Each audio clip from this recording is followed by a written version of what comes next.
Uh, I mean, as we talk about, these giants, Fisher, Neyman, Guido, Pearl, etc. One thing that strikes me is that, the pendulum has kind of like swung back and forth. I mean, if you look at the 19th and the 20th century, the emphasis was more on, getting to know things, the why behind all the processes. And that's why Fisher designed the experiments, the randomization. He Hmm. wanted to know why.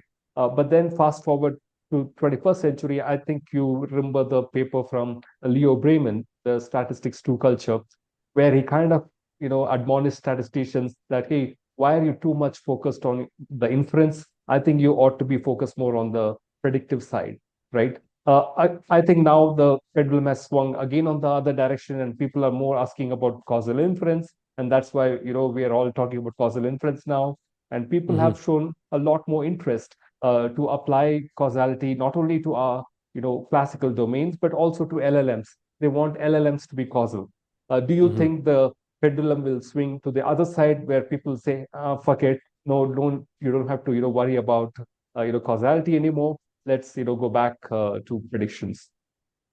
Yeah, I mean, it depends on like what you are trying to do, right?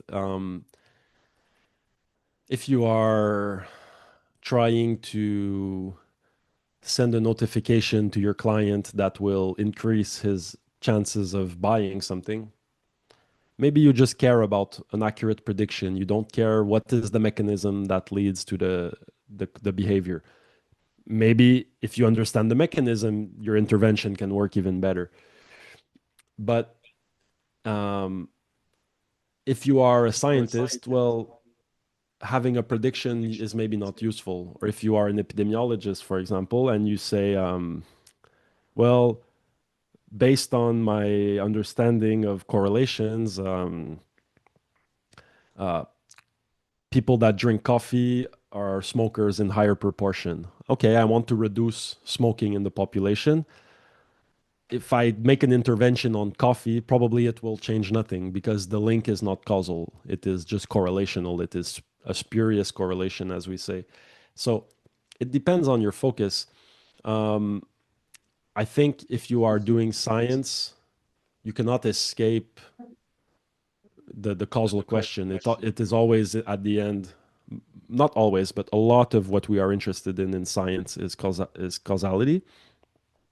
If you are doing applications in business, again, it depends, right? I think a lot of tasks can be perfectly um, um, can bring value in a purely predictive approach. Um, but I think other tasks, sometimes we put a predictive approach when we are actually trying to understand a causal mechanism. So, for example, you work in marketing, right? Well, okay, it can be good to predict the return on investment or something about your ad campaign, but what you really want to know is not the correlation. You want to know, okay, if I put more money, will it increase sales? And that is a causal question, right? It is not a predictive question. So maybe in marketing, they would be interested in learning more about causality, for example. And I know that you talk a lot about it a lot.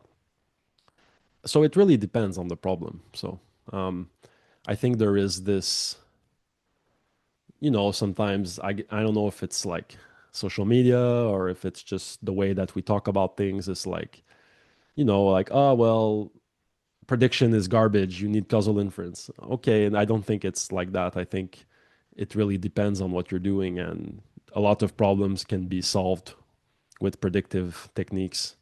Um, and even causal inference, one way to do causal inference is to impute the missing counterfactuals that you didn't see. And you can use strong predictive techniques to do that, right? Because you are just trying to predict the value and then you do the causal inference based on the predicted values. So I don't think it's as exclusive as we sometimes think about it.